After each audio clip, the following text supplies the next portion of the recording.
राज्य मंत्री का दावा किया जन जन के नींव का विकास। 200 करोड़ से बनवाया मुसहर समाज के लिए आवास। गाजीपुर में मरीजों के इलाज के लिए किया 3 करोड़ का वितरण। वैश्य समाज बनाएगा भाजपा का मजबूत समीकरण।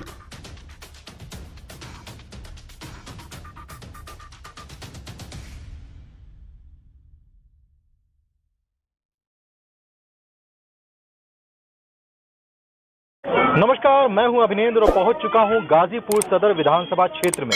हमारे साथ मौजूद हैं यहां की विधायक डॉक्टर संगीता बलवंत। चुनाव प्रचार आपका लगातार चल रहा है, हम देख रहे हैं आप लगातार जनसंपर्क कर रहे हैं। किस तरह का रिस्पांस मिल रहा है आपको? सबसे पहले आप लोगों का नमस्कार और आप लोगों के माध्यम से यहाँ पर उपस्थित अपने सभी क्षेत्रीय लोगों को मैं धन्यवाद प्रेषित करती हूँ कि आज जैसे ही हमारा इस फतेहपुर सिकंदर ग्राम सभा में आगमन हुआ है, जैसे दूसरे जगह हमको लोग बढ़ चढ़कर आशीर्वाद दे रहे हैं, उसी तरह इस फतेहपुर सिकंदर गांव में भी लोगों ने अपार जन सैलाब के साथ मुझे आशीर्वाद दिया, स्नेह दिया और लोग दृढ़ संकल्पित हैं कि एक बार पुनः 2022 में हम लोग भारतीय जनता पार्टी की सरकार बनाने जा रहे हैं। 5 साल में आपने वो कौन सा सबसे महत्वपूर्ण कार्य किया है जो जनता के बीच में आप जाकर बता रहे हैं? देखिए, केवल एक काम को मैं नहीं गिना सकती, बहुत सारे महत्वपूर्ण कार्य किए गए हैं। जैसे मुसहर समाज के लिए 200 करोड़ पूरे उत्तर प्रदेश के लिए पास करवाना। 200 करोड़ मिर्च की खेती को फसल का दर्जा प्रदान करवाना। मौनी बाबा धाम पे 51 लाख से सुंदरीकरण का कार्य करवाना।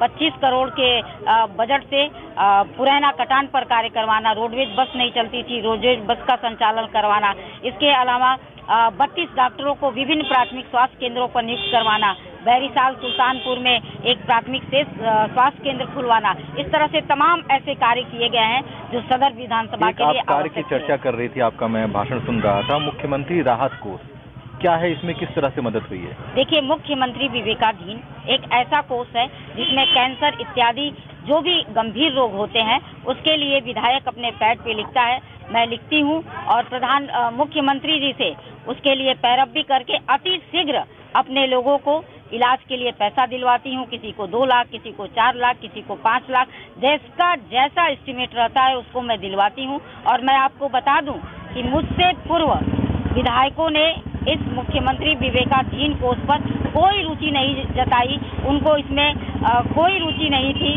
वो किसी का इस प्रकार सहायता नहीं करते थे। और जब मैं सहायता इस तरह का करना प्रारंभ की तो लोगों को आश्चर्य हुआ कि ऐसा भी कोई प्रावधान होता है जिसके तहत विधायक लोगों की मदद कर सकता है।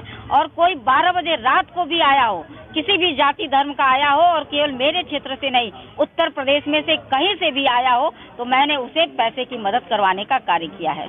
कितना अब तक मदद हुआ होगा? अब तक 3 करोड़ से ऊपर जो हमारा बजट पहला विधानसभा क्षेत्र जी, हमारे विधानसभा में 3 करोड़ से ऊपर जो है मैंने लोगों को गंभीर रोगों से इलाज करवाने हेतु पैसा दिया है। अब थोड़ा राजनीति की बात कर लेते हैं, ये तो विकास की बातें थी।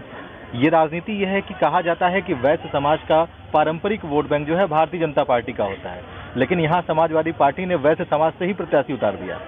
देखिए, मैं कहना चाहूंगी कि वैश्य समाज भारतीय जनता पार्टी की पूंजी है, मूल है। इतना ही नहीं, वैश्य समाज भारतीय जनता पार्टी को जन्म दिया है, उसे सींचा है। और आज जब भारतीय जनता पार्टी एक विशाल वृक्ष के रूप में है तो कोई भी वैश्य समाज उस वृक्ष को काटने की नहीं सोचेगा। और कहीं से भी यह जो लोग एक भ्रम फैला रहे हैं वो गलत फहमी है लोगों की। पूरा वैश्य समाज जैसे पहले टूटकर भारतीय जनता पार्टी को वोट करता था, उसी तरह टूटकर भारतीय जनता पार्टी को 22 के चुनाव में भी वोट करने जा रहा है। तो वैश्य समाज भारतीय जनता पार्टी के साथ है, ऐसा दावा है। देखते हैं विधानसभा चुनाव में ये वैश्य समाज का साथ किस तरह से मत में बदलता है। तब तक आप देखते रहिए एबीटी न्यूज़। धन्यवाद।